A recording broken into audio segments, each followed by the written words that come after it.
भोंदूबाबा अशोक खरातचं प्रकरण सध्या संपूर्ण राज्यात गाजतंय। त्याला महाराष्ट्रातला एप्स्टीन म्हटलं जातं। या भोंदूबाबाला पोलिसांनी अटक केली असून त्याची सखोल चौकशी केली जातीये। या भोंदूबाबाच्या दरबारात मोठमोठ्या राजकीय नेत्यांची आणि मंत्र्यांची हजेरी असायची। या सर्व राजकीय नेत्यांना आणि मंत्र्यांना सुद्धा सह आरोपी करून त्यांच्यावर जादूटोणा विरोधी गुन्हा दाखल करावा अशी मागणी अंधश्रद्धा निर्मूलन समितीच्या कार्यकर्त्या सीमा पाटील यांनी एस न्यूजशी बोलताना केली आहे। पण याच्यामध्ये अगणित राजकीय पुढारे मोठ्या माणसांचा याच्यामध्ये शिरकाव झालेला आहे। त्यांचे फोटो सरळ आपल्याला सगळे समोर दिसतात। अशा पद्धतीनं हे सगळं इतकं भयंकर चाललंय आणि त्याच्या विकृतीच्या मर्यादा त्यानं किती पुढे जाऊन ओलांडल्यात हे तर आपण उभ्या महाराष्ट्र नव्हे तर उभ्या भारतानं आणि आता जगभरानं पाहिलेलं आहे। तर असं असताना केवळ एका स्त्रीला ट्रोल करणं हा एक म्हणजे त्या चूक आहेत, त्यात काय शंकाच नाही। पण या राजकीय नेते असतील किंवा मोठमोठे उद्योजक असतील किंवा आणखी कोणी ज्यात असतील त्या सगळ्यांच्यावरती गुन्हा दाखल झाला पाहिजे, कारण हा अंधश्रद्धेला खतपाणी घालणार आहे। आणि तुम्ही राज्यव्यवस्था चालता, राजकारणावरती तुमची कमांड असते।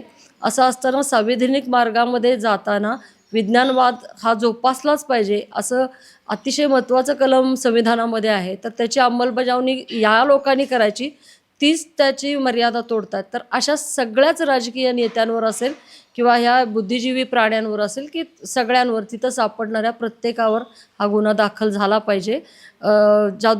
टोना अंतर ज्याप्रमाणे एप्स्टीनला मारलं गेलं त्याचप्रमाणे आपला भांडाफोड होईल या भीतीनं खरातचाही एन्काउंटर केला जाऊ शकतो अशी भीती व्यक्त केली आहे। एप्स्टीनला जसं मारलं गेलं, एन्काउंटर केलं गेलं, जेलमध्येच मारलं गेलं, तसं अशोक खरातांचं होऊ नये। कारण असं माणूस संपवला की बाकीचे सगळे विषय थांबतात आणि मग पुढच्या सगळ्या गोष्टी बाहेर येण्याचे मार्गच खुंटतात। कोट्यावधी रुपयांची मालमत्ता करणाऱ्या खरातसारखे भोंदूबाबा प्रत्येक शहरात आहेत। अशा सर्व भोंदूबाबांचा बंदोबस्त करण्याची गरज आहे। आणि खरातांच्या बाबतीत सांगायचं झालं तर 1,500 कोटीची स्थावर मालमत्ता आहे आणि बाकीच्या मालमत्तेचा तर हिशोबच नाही आहे। तर हे असे खरात बाबा प्रत्येक महाराष्ट्रातल्या नव्हे भारतातल्या कानाकोपऱ्यात प्रत्येक गल्लीबोळात सापडताना दिसतात। कोणी छोटा आहे, कोणी मोठा आहे। आणि वाईट गोष्ट काय आहे तर ह्या बाबांना आम्ही महाराष्ट्रभरात अंधश्रद्धा निर्मूलन समिती खूप ताकदीनं इथं काम करते। जेव्हापासून कायदा पारित झाला आहे तेव्हापासून कार्यकर्ते जीव धोक्यात घालून स्टिंग ऑपरेशन करून ह्या बुवाबाबांना पकडून देत आहे।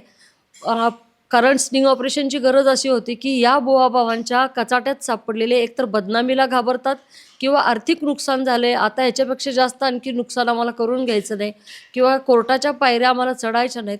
ह्या सगळ्याच झंझटापासून बाजूला जाऊन ही लोकं ज्यांच्यावर खऱ्या अर्थानं अन्याय झालेला असतो किंवा तिथं फसलेले असतात अशी लोकं तक्रार द्यायला येत नाहीत। त्यावेळेस आम्हाला अंधश्रद्धा निर्मूलनाच्या कार्यकर्त्यांना स्टिंग ऑपरेशनला जावं लागतं।